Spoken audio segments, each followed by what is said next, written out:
The Montana sky bled crimson as Rosemary Adams clutched her meager belongings closer to her chest, stepping off the train that had carried her 2,000 miles from Philadelphia to this dust-choked frontier town of Silvercreek in 1878. Every jolt of the journey had been a painful reminder of the bruises hidden beneath her high-necked dress, souvenirs from the husband she'd fled, a wealthy businessman whose charm had dissolved into cruelty behind closed doors. The platform was nearly deserted as Rosemary squinted into the setting sun, searching for the man she'd agreed to marry through a series of carefully worded letters. She had responded to his advertisement, seeking a bride with desperate hope, trading one unknown for another. Now, standing alone with nothing but her carpetbag and the wedding ring she'd pawned for train fare, she wondered if she'd made another terrible mistake. "Miss Adams?" a deep voice called from behind. Rosemary turned to find a tall man approaching, his features partially shadowed by a wide-brimmed hat. Vaughn Blackett was not what she'd expected. His letters had been eloquent and gentle, but the man before her was all hard angles and weathered skin, a body shaped by years under the punishing sun. "Mr. Blackett?" she asked cautiously. He nodded, removing his hat to reveal sun-bleached hair and eyes the color of faded denim. "You made it safely then. I'm glad." He reached for her bag. "The wagon's just over yonder." Rosemary hesitated before relinquishing her belongings. In her experience, kindness from men often came with expectations she wasn't prepared to meet. "Thank you for sending the train fare," she said stiffly. "I'll work to repay every cent." Something flickered across his face, perhaps surprise at her formality, but he simply nodded again. "No rush on that account. Ranch is about an hour's ride from town. You must be tired." As they walked toward a weathered wagon hitched to two patient horses, Rosemary felt the stares of the few townsfolk lingering nearby. Mail-order brides weren't uncommon in these parts, but she sensed their curiosity nonetheless. She kept her eyes fixed on the dusty boardwalk. "Not much to look at compared to Philadelphia," Vaughn commented as he helped her onto the bench seat, his touch careful and impersonal. "I didn't come for the scenery, Mr. Blackett." The words emerged sharper than she'd intended. To her surprise, the corner of his mouth lifted. "No, I expect you didn't." The wagon creaked as they pulled away from Silvercreek's main street, buildings giving way to open country. Neither spoke as the horses plodded along the rutted trail, mountains rising purple and imposing against the darkening sky. After several miles of silence, Vaughn cleared his throat. "I should tell you about the ranch before we arrive. It's modest compared to some spreads, about 200 head of cattle. Decent water rights. House is nothing fancy but solid enough. Martha, that's my housekeeper, has prepared the spare room for you." Rosemary glanced at him sharply. "Spare room?" "Yes, madam, until the wedding, if that's what you decide." His eyes remained fixed on the trail ahead. "Our arrangement was for you to come see the place, meet me properly." "Nothing's settled yet as far as I'm concerned." Relief washed through her so intensely she nearly swayed on the seat. Thank you for your consideration. Just being practical. Marriage is a serious matter out here. No easy way to leave once it's done." His voice carried no judgment, just stating a fact. They traveled another mile before Rosemary gathered her courage. "May I ask why you advertised for a wife, Mr. Blackett? There must be eligible women even in these parts." His hands tightened on the reins momentarily. "Been running the ranch alone since my father passed 5 years back. Realized recently I don't much care for talking to myself over supper every night." He paused. "And most local girls want younger men with fewer responsibilities. I'm 32 with a working ranch that demands attention." "I see." She studied his profile, the strong jaw and straight nose. "I should tell you, I'm not much of a cook." This time his smile reached his eyes. "That's fine. Martha handles the cooking. But I expect you know other things, reading, numbers, perhaps. Could use help with the ledgers." "I was a school teacher," she admitted, "before I was married." Something in her tone must have alerted him, for his gaze shifted to her, assessing. "Your letter mentioned you were widowed." The lie had come easily when she'd written it. "Yes," she said simply, unwilling to elaborate. They crested a small rise, and suddenly the landscape opened before them. A valley stretched below, a stream catching the last light of day as it wound through pasture land.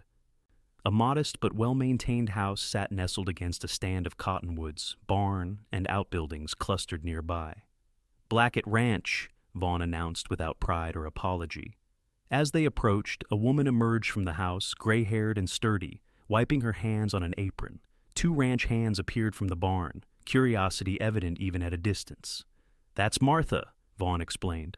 "The men are Daniel and Joe. They bunk in the quarters behind the barn." Rosemary swallowed hard, suddenly overwhelmed by the reality of what she'd done, traveling across the country to marry a stranger, fleeing one life for another unknown. What if this man proved no different once they were wed? What if his courtesy was merely a facade? The wagon rolled to a stop, and Vaughn set the brake before coming around to help her down. As she placed her hands on his shoulders and felt his steady grip at her waist, their eyes met briefly. In that moment, she realized he was as uncertain as she was, just better at hiding it. "Welcome to your potential home, Miss Adams," he said quietly. "I hope you find some peace here." The first days at Blackett Ranch settled into an uneasy routine. Rosemary kept mostly to herself, speaking when spoken to, but offering little beyond polite responses. She noticed Vaughn watching her sometimes, his expression thoughtful rather than intrusive. He never pressed her for conversation or decisions about their arrangement. Martha, the housekeeper, was a widow who'd worked for the Blackett family for 20 years. She regarded Rosemary with a mixture of curiosity and judgment that made Rosemary uncomfortable. "He's a good man," Martha told her bluntly on the 3rd morning as they prepared breakfast. "Better than most, you'd find out here." "I'm sure that's true," Rosemary replied carefully. "Not that it's my place to say, but you're awful quiet for someone who's come to be a wife. A man likes a bit of conversation with his supper." Rosemary concentrated on slicing bread, the knife steady in her hands. "Perhaps Mr. Blackett prefers quiet company." Martha snorted. "No one prefers that much quiet. It's like having a ghost about the house." The comment stung because Rosemary recognized its truth. She had become a ghost of herself, careful and colorless, trained by her previous marriage to fade into the background. Speaking her mind had led to consequences too painful to revisit.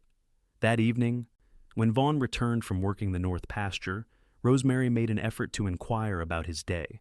The surprise on his face was quickly masked, but it strengthened her resolve to try harder. This man had shown her nothing but respect. She owed him at least the semblance of a normal interaction. "The stream's running higher than usual," he told her over supper. "Good for the cattle, but we'll need to reinforce the crossing before fall drives." "How many cattle will you move?" "About 50 head to market in Denver. Prices are decent this year." He studied her across the table. "Would you like to see more of the ranch tomorrow? There's a spot up on the east ridge with a view of the whole valley." The invitation caught her off guard. "I wouldn't want to interfere with your work. Sunday's a light day, just morning chores." His eyes held hers steadily. "Unless you'd rather not." "No, I'd like that very much." The words came more easily than she expected. The next morning dawned clear and cool. After a breakfast where Rosemary managed small talk with both Vaughn and Martha, they set out on horseback. Vaughn had provided a gentle mare named Daisy, patiently showing Rosemary how to mount and handle the reins. Her riding experience was limited to carefully chaperoned park excursions in Philadelphia, nothing like this free movement across open country.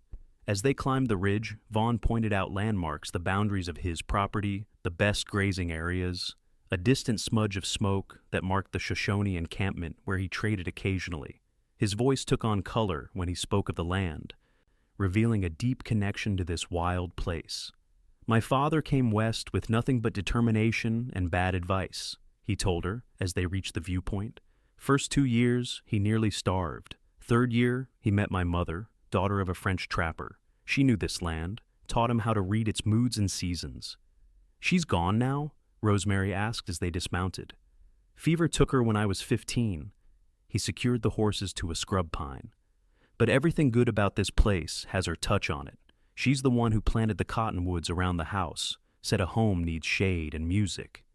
"Music?" "The sound of leaves in the wind. Listen."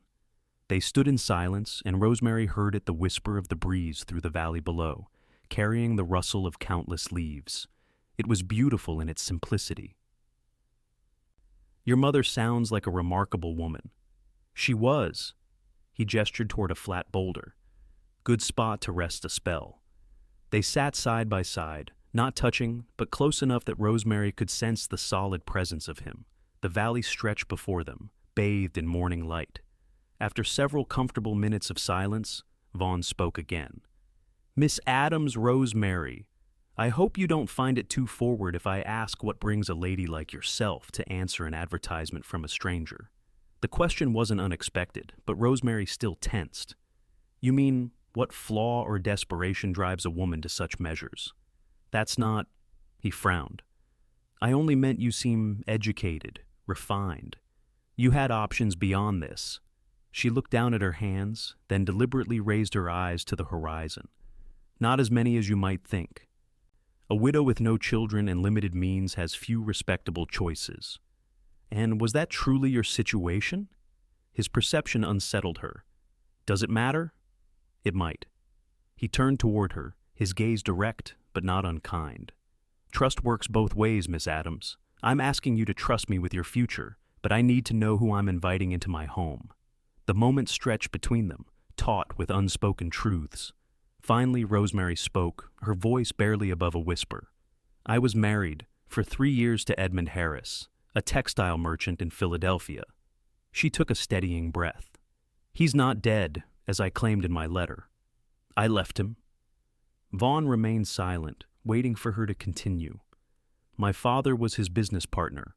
When father died unexpectedly, Edmund offered marriage as a way to protect my interests.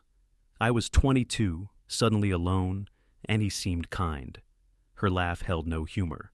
"He was very convincing at being kind until the papers were signed and my small inheritance transferred to his control." "Did he hurt you?" The question was gentle but direct.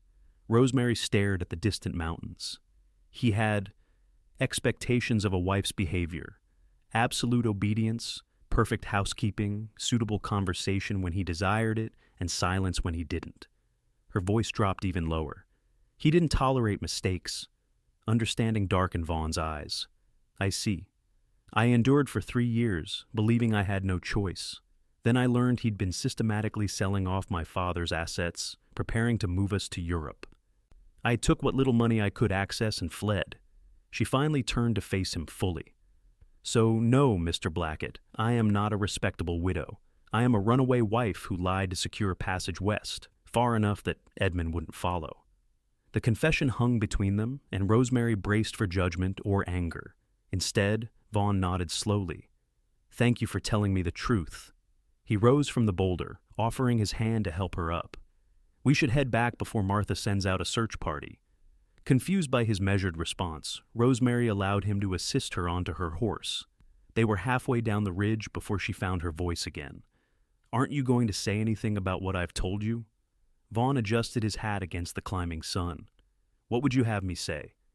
That your husband was a miserable excuse for a man? That seems obvious enough. I deceived you in my letters. You protected yourself." He glanced over at her. "Out here, we understand survival instincts pretty well.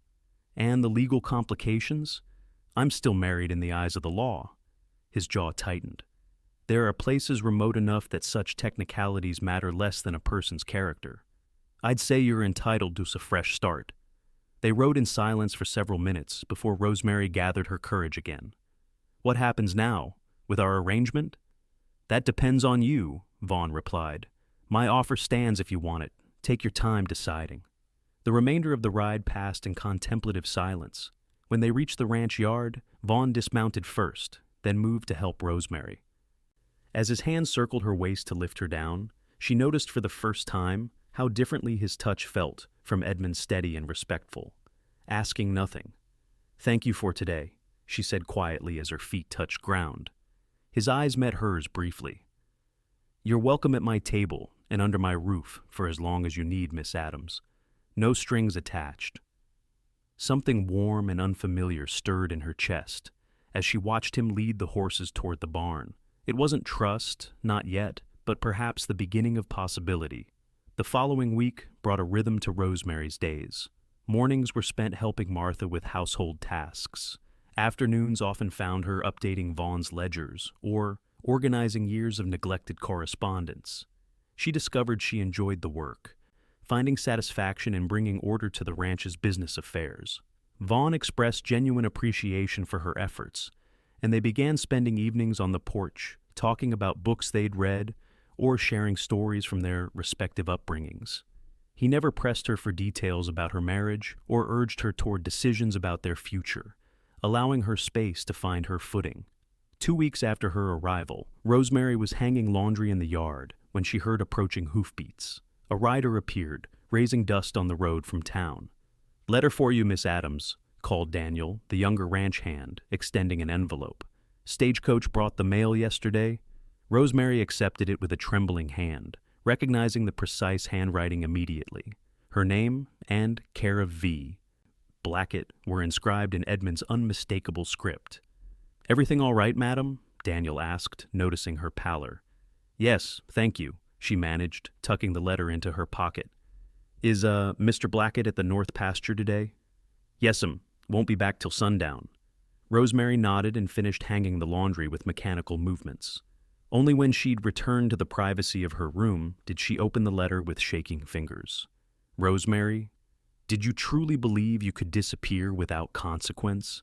Your disgraceful abandonment of your marital duties has caused significant damage to my reputation and business interests. I have tracked your journey west through train records and local inquiries. I will arrive in Silvercreek by month's end to retrieve what is legally mine, both you and the funds you stole. Any arrangements you've made with this rancher are irrelevant and illegitimate. Prepare yourself accordingly. Edmund Harris." The paper crumpled in her fist as panic surged through her. How had he found her so quickly? She'd been careful to use her maiden name, had avoided leaving obvious trails. Yet somehow he'd tracked her to this remote corner of Montana territory. Her first instinct was to flee again, gather her few possessions, and vanish before Edmund arrived or Vaughn discovered the trouble she'd brought to his doorstep. She pulled her carpet bag from beneath the bed and began hastily folding clothes. A soft knock at the door froze her movements. "Rosemary," Martha called. "Are you feeling unwell? You left the bread dough rising." "I'll be right there," she responded, shoving the bag back under the bed and composing herself before opening the door. Martha's shrewd eyes took in her flushed face. "Bad news in that letter?" "Just unexpected correspondence. Must be to make you look like you've seen a ghost." The older woman folded her arms. "Mr. Blackett ought to know if there's trouble coming. It's my problem to handle." Martha's expression softened slightly. "Girl, whatever you're running from, you're not alone anymore, unless you choose to be."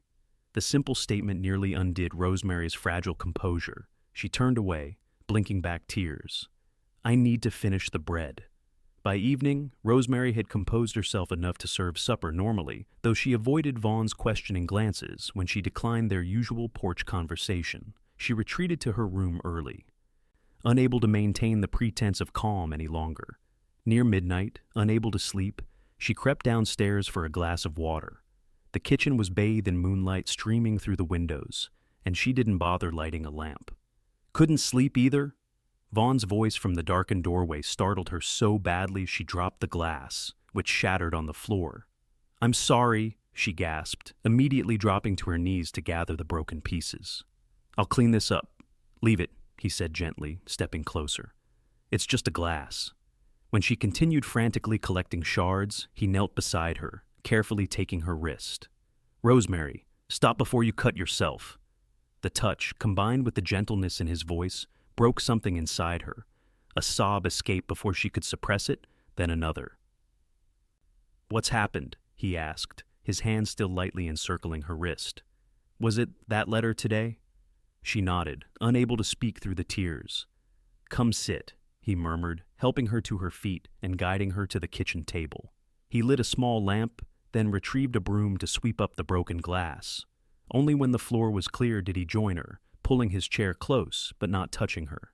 "He found me," Rosemary finally whispered. "My husband. He's coming to Silvercreek." Vaughn's expression hardened. "When?"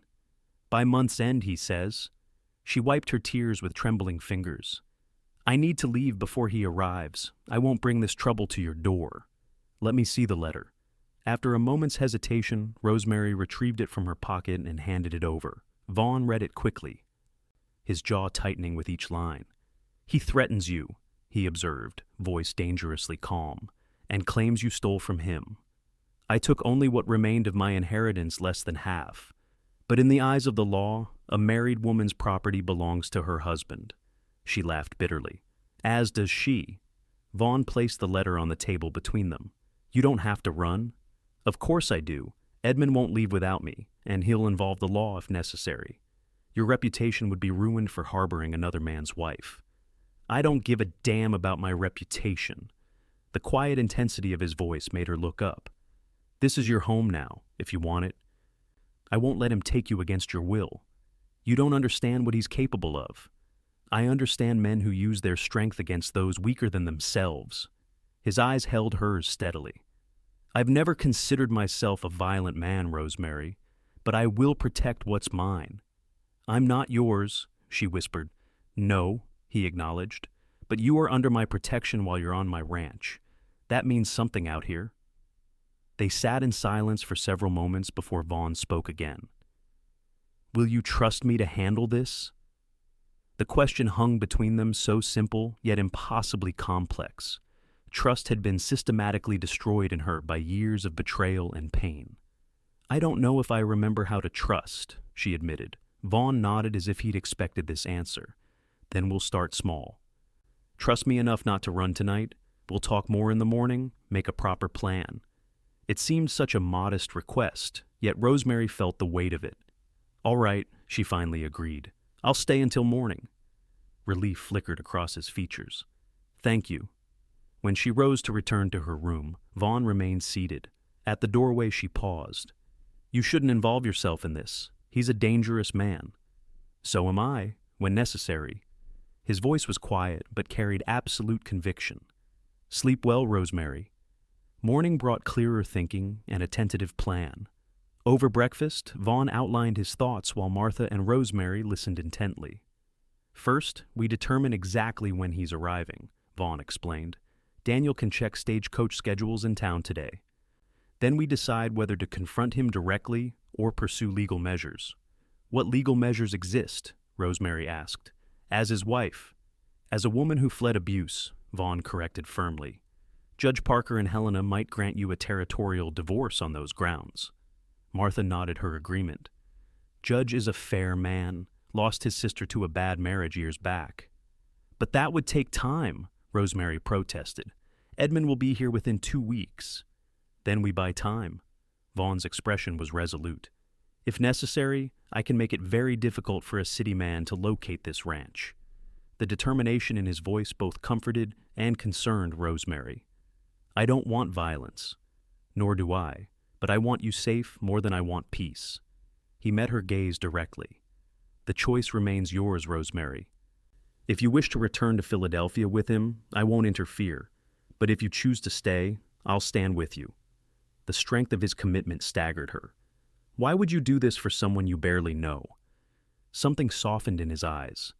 "Because in the short time you've been here, I've seen enough of your character to know you deserve better than what that man offered." Later that day, Daniel returned from town with information. The eastbound stagecoach had brought a telegram for Edmund Harris, currently staying at the Grand Hotel in Denver. The message confirmed his arrival in Silvercreek on the following Wednesday's stage just 10 days away. "He's methodical," Rosemary acknowledged when Vaughn shared this news. "Always arranges his business affairs precisely. Then we'll be equally methodical." Vaughn spent the evening drafting letters, one to Judge Parker requesting an urgent hearing, another to the territorial marshal explaining the situation, and a third to his banker in Helena. The next morning, Joe rode out with the letters, instructed to wait in Helena for any responses. Meanwhile, Vaughn began preparations at the ranch, sending the cattle to the high summer pastures with Daniel to reduce the number of people present when Edmund arrived. Through these busy days, Rosemary noticed a subtle shift in her relationship with Vaughn. Their conversations grew longer, more personal. His hand occasionally brushed hers when passing tools or dishes, lingering just a moment longer than necessary. They found themselves seeking each other's company in quiet moments, something unspoken building between them. 5 days before Edmund's expected arrival, they received word that Judge Parker would hear Rosemary's case, but not until the following month. The delay meant they would have to face Edmund without legal protection. "We could leave," Vaughn suggested as they discussed options on the porch that evening. "Head into the mountains until the hearing." Rosemary shook her head. Running solved nothing last time, and Edmund is persistent he'd simply wait or follow. "Then we face him directly." Vaughn's voice was steady. "I'll meet his stage in town, explain that you've sought legal separation. He won't accept that. His acceptance isn't required." Vaughn shifted in his chair to face her more fully. "Rosemary, I need to ask you something important." Her heart quickened at his serious tone. "Yes?" "These past weeks getting to know you, working alongside you have meant more to me than I expected when I placed that advertisement." He hesitated. "I believe we could build something real together, given time." "Vaughn, let me finish." His eyes held hers intently. "If circumstances were different, I'd court you properly. But with Harris arriving soon, I'm asking if you'd consider marrying me now, immediately. A territorial marriage would complicate his legal claim on you."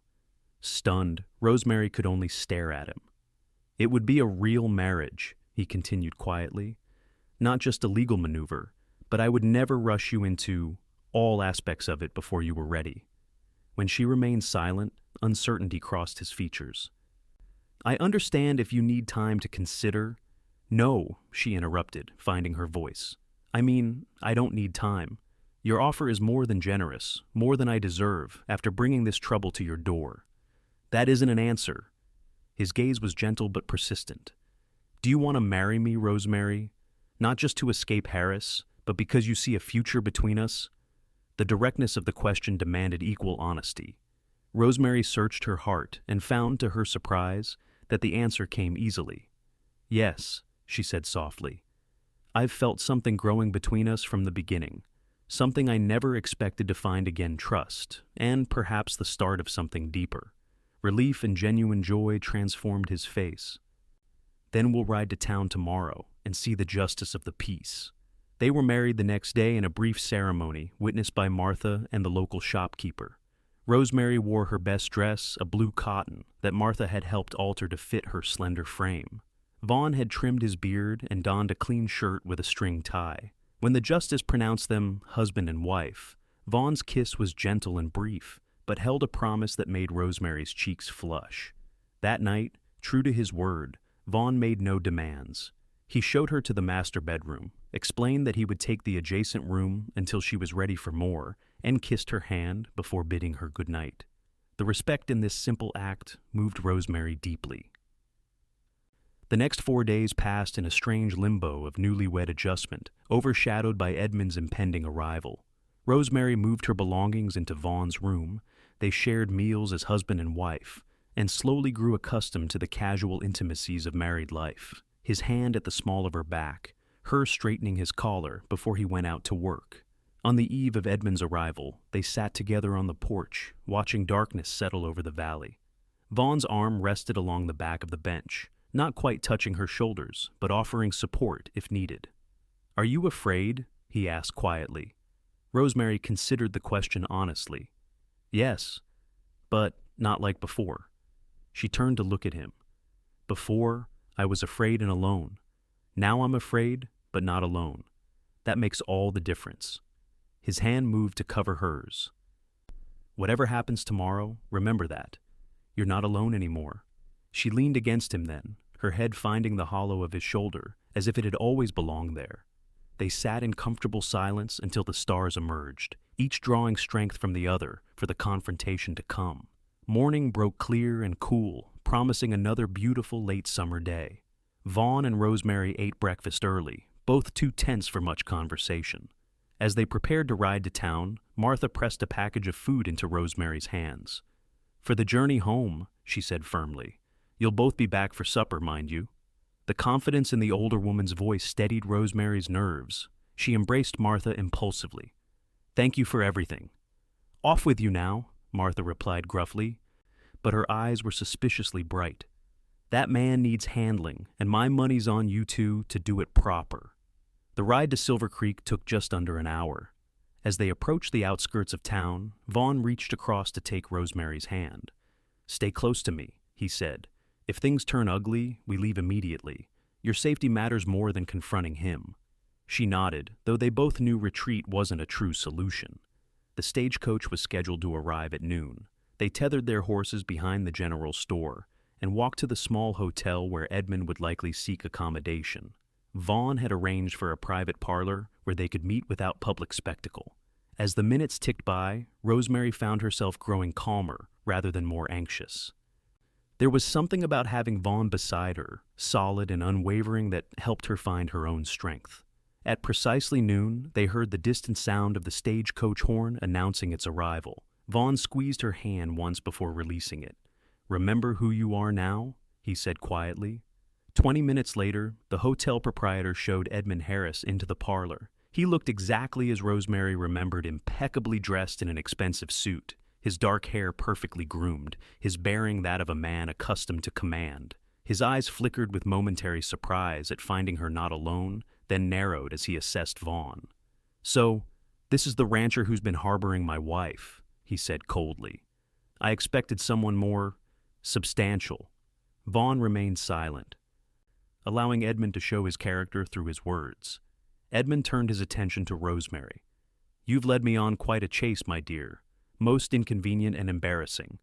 Now, collect your things so we can begin our journey back to civilization." "I'm not returning with you, Edmund." Her voice remained steady, though her hands trembled slightly.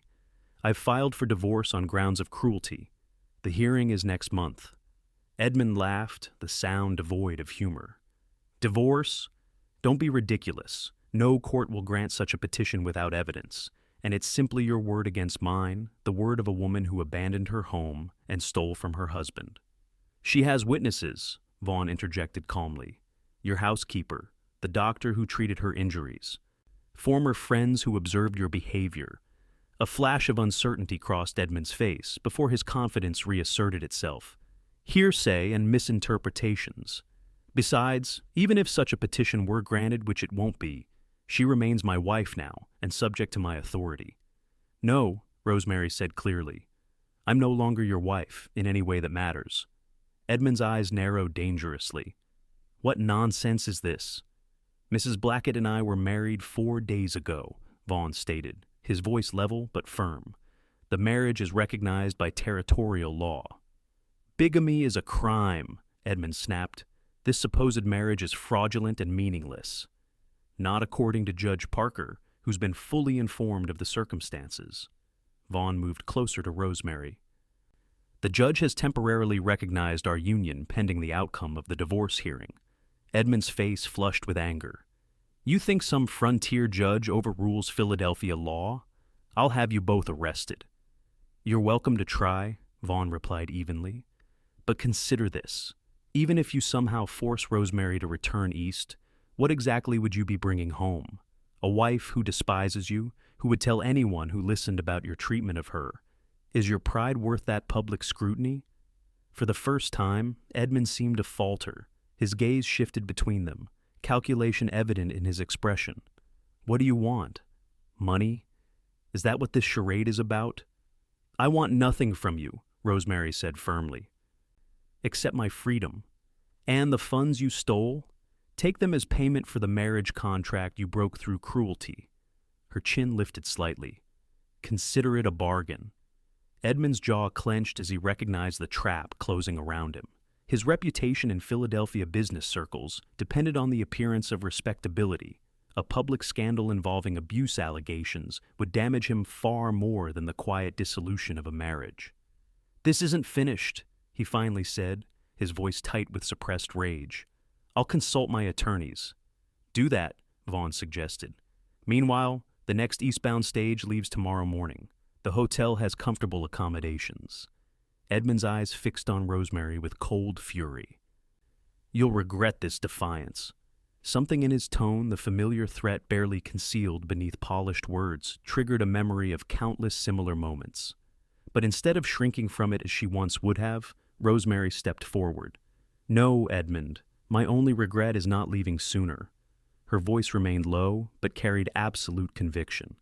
"You can threaten and intimidate, but you can't touch me anymore. Not ever again." Edmund stared at her for a long moment, seeming to truly see her for the first time, not as property or an extension of himself, but as a woman with her own will and strength. Something in his expression shifted, perhaps recognition that he had lost control, not just of her body, but of her spirit. Without another word, he turned and left the parlor, the door closing firmly behind him. Silence filled the room for several heartbeats before Rosemary's legs gave way. Vaughn caught her before she could fall, guiding her to a chair. "You did it," he murmured, kneeling beside her. "You stood your ground." Tears spilled down her cheeks, not of fear or sorrow, but release. Years of suppressed emotion broke free as she covered her face with her hands. Vaughn simply held her shoulders, offering silent support until the storm passed. When she finally looked up, wiping her eyes, she found him watching her with undisguised admiration. "I've never seen anything braver," he said quietly. "It wasn't bravery, it was necessity." She took a deep breath. "Do you think he'll cause more trouble? He might try legal channels, but I meant what I said about Judge Parker. The judge sent word yesterday confirming he'll hear your case favorably." Vaughn's hand gently covered hers. "Edmund Harris strikes me as a man who cuts his losses when a venture proves unprofitable.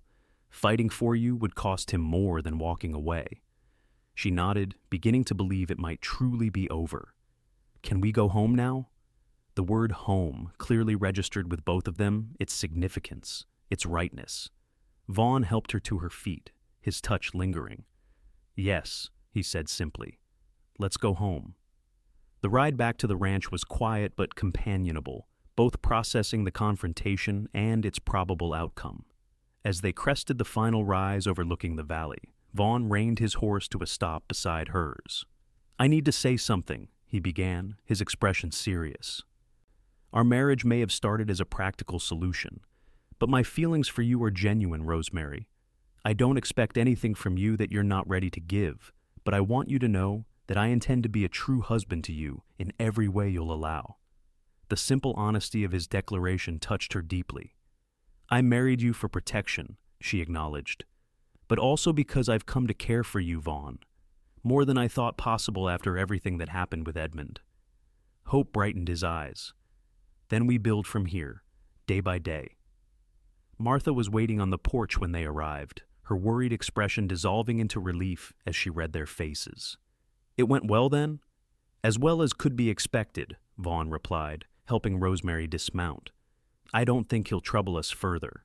That evening, after supper, Vaughn and Rosemary sat together on the porch swing as darkness settled over the valley. The familiar sounds of night insects and distant coyotes wrapped around them like a comfortable blanket. "What happens now?" Rosemary asked softly. "With us, I mean." Vaughn's arm rested along the back of the swing behind her shoulders. "Whatever you want to happen. There's no rush." She turned to study his profile in the fading light. The strong jaw, the kind eyes that had never looked at her with anything but respect. Slowly, deliberately, she reached up to touch his cheek. "I spent 3 years being afraid to speak," she whispered, afraid to express any thought or feeling that might provoke his anger. Vaughn remained very still, letting her set the pace of this conversation and whatever might follow. "The first day I came here, when you helped me from the wagon," she continued, "I was terrified. Do you remember what I said to you?" He nodded, his voice low. "You whispered that he beat you for talking. And do you remember what you said in return?" His hand came up to cover hers where it rested against his face. "I said, 'Then speak all you want.' Those words changed everything for me." Tears welled in her eyes but didn't fall. "You gave me permission to have a voice again, to be a person rather than a possession." "You always had that right," he murmured. "I just recognized it." Rosemary leaned forward slowly, giving him time to pull away if he wished. When he remained still, she pressed her lips gently to his, their first true kiss as husband and wife. It began tentatively, but deepened as Vaughn's arms encircled her, drawing her closer. When they finally parted, both slightly breathless, Vaughn rested his forehead against hers. "I've wanted to do that since the moment you stepped off that train," he admitted. Rosemary smiled, feeling a new confidence bloom within her. "I think I'd like to sleep in our room tonight," she said softly. "With my husband. Understanding dawned in his eyes, followed by a warmth that made her heart race. "Are you certain? We have time." She silenced him with another kiss, this one more assured. "I'm certain." Later that night, as moonlight spilled through the bedroom window, Rosemary discovered what it meant to be truly cherished by a man who saw her as an equal. Vaughn's touch was gentle yet passionate, his patience infinite as he helped her overcome the memories of her past. For the first time, she experienced physical love, as it was meant to be an expression of mutual desire and deepening affection rather than domination. Afterward, lying in his arms, she felt a sense of peace she'd thought forever beyond her reach. "Thank you," she whispered against his chest. His hand stroked her hair softly. "For what?" "For showing me that love doesn't have to hurt." He pressed a kiss to her forehead. "That's not something you should ever have to thank anyone for. It's what you deserve, what everyone deserves." As autumn painted the valley in golds and reds, Judge Parker granted Rosemary's divorce petition. Edmund, true to Vaughn's prediction, chose not to contest it once his attorneys advised him of the potential damage to his reputation. The document arrived by stagecoach, bringing final closure to that chapter of Rosemary's life. To celebrate, Vaughn suggested they renew their wedding vows, this time not as a legal strategy, but as a joyful affirmation of their growing love. On a perfect October day, with the cottonwoods whispering above them, they exchanged promises before a small gathering of neighbors and friends. "The first time we did this, we were practically strangers facing a crisis together," Vaughn said, holding her hands in his. "Now I make these vows to the woman I've grown to love more deeply than I ever thought possible." Rosemary, wearing a new dress of deep blue silk that Vaughn had ordered from Denver, looked up at the man who had become her protector, partner, and passionate lover. "When I came west, I was running from pain toward an unknown future," she replied, her voice clear and confident. "I found not just safety with you, Vaughn, but the freedom to become myself again, to speak, to laugh, to love. I promise to cherish that gift and to build our life together with the same courage and faith you've shown me."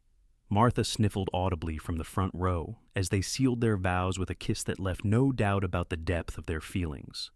The celebration continued into the evening, with music and dancing in the yard, illuminated by lanterns hung from the cottonwood branches.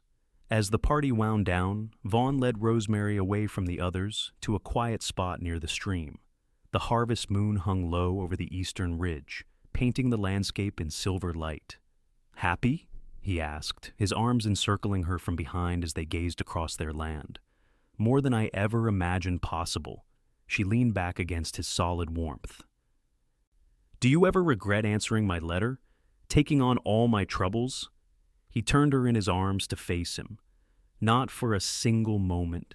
You brought life and purpose back to this place and to me." His hand gently cupped her cheek. "Besides, I believe I got the better end of our bargain." "How do you figure that?" she asked, smiling up at him. "I advertised for a sensible, practical wife to help with ranch accounts." He brushed a kiss across her lips. "Instead, I found the love of my life." "Quite the fortunate mistake," she agreed, her eyes shining with happiness. "The best kind." He kissed her again, more thoroughly this time. When they parted, he kept her close in his embrace. "I have something for you, a wedding gift." From his pocket, he withdrew a small velvet pouch and placed it in her hand. Inside, Rosemary found a gold locket, beautifully engraved with intertwined leaves. "Open it," Vaughn urged softly. Inside were 2 tiny pressed flowers, one blue, one yellow. "The first is forget-me-not," he explained. "It was blooming by the stream the day we rode to the ridge, the day you trusted me with your story." His finger gently touched the yellow blossom. "This is evening primrose. It grows on the east slope and only opens at dusk. Martha says her people believed it represents eternal love." Tears of joy welled in Rosemary's eyes. "It's beautiful. There's an inscription on the back." She turned the locket over to find delicately engraved words. "Speak all you want, my love. I will always listen." Unable to express what this meant to her, Rosemary simply drew his head down to hers, pouring all her emotion into a kiss that promised a lifetime of honest, open love between equals, 5 years later, on a warm spring evening, Rosemary sat on the expanded porch of their home, watching Vaughn demonstrate rope techniques to their 4-year-old son, Victor. Their 2-year-old daughter, Rebecca, played contentedly at Rosemary's feet, arranging pebbles and patterns only she understood. The ranch had prospered under their joint care. Rosemary's head for business had helped them expand thoughtfully, while Vaughn's deep knowledge of the land ensured their growth remained sustainable. They'd built additional rooms onto the house, hired more hands, and established a small school for the children of neighboring ranches, with Rosemary teaching 3 days a week, drawing on her former profession. Martha still oversaw the household, though she had help now from a young Shoshone woman who was learning English and housekeeping skills. The older woman doted on the children, claiming them as the grandchildren she'd never had. As twilight deepened, Vaughn scooped up both laughing children and carried them toward the house.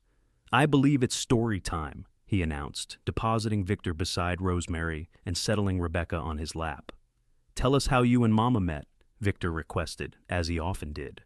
Vaughn's eyes met Rosemary's over their children's heads, communicating silent understanding about how much of their story was appropriate for young ears. "Well," he began, "your mama came west on a great adventure to find a new life. She was the most beautiful woman I'd ever seen, stepping off that train with her head held high, even though she was scared inside." "Were you scared, Mama?" Rebecca asked, her small face serious.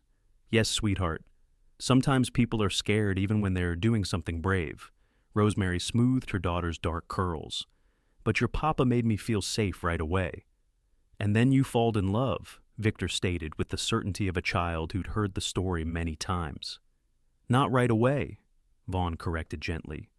"First we had to learn to trust each other. That's more important than falling in love quickly." "But you did fall in love," Victor persisted. Rosemary reached across the children to take Vaughn's hand, her fingers intertwining with his. "Yes, we did, very much." Later, after the children were asleep, Rosemary and Vaughn stood together at their bedroom window, looking out at the moonlit valley. "I received a letter today," Rosemary said quietly, "from Philadelphia." Vaughn's arm tightened slightly around her waist. "Edmund?" "No, my former neighbor, Mrs. Winters." She leaned into his embrace. "She wrote to tell me that Edmund died last month. Heart failure. How do you feel about that?" His voice held no judgment, only concern for her. Rosemary considered the question honestly. Sad, in an abstract way, for the man he might have been if he hadn't been so consumed by control and anger. She turned in his arms to face him. "But mostly I feel free. Truly free, for the first time since I left him." Vaughn brushed a strand of hair from her face, his touch tender. "You've been free since the day you found the courage to leave. His death doesn't change that." "I know," she smiled up at him. "But it closes the circle somehow. Now there's nothing left of that life, except what I choose to remember." "And what will you choose to remember?" "That it led me here," she said simply. "To you. To our children, to this life we've built together." Her hand came up to touch the locket she still wore daily. "To a place where I can speak all I want and know I'll always be heard." Vaughn's kiss was gentle, yet filled with the passion that had only deepened in their years together. "I love hearing your voice," he murmured against her lips. "Every word, every day, for the rest of our lives." As they moved toward their bed, the moonlight casting their shadows as one across the floor, Rosemary gave silent thanks for the journey that had brought her west, for the pain that had driven her to seek a new beginning, and for the man whose advertisement had changed her life. What had begun as a desperate escape had become a love story, more beautiful than she could have imagined. Outside their window, the cottonwoods rustled in the night breeze, their whispered music a reminder of beginnings and continuations, of a woman who had learned to speak again, and a man who had always been willing to listen.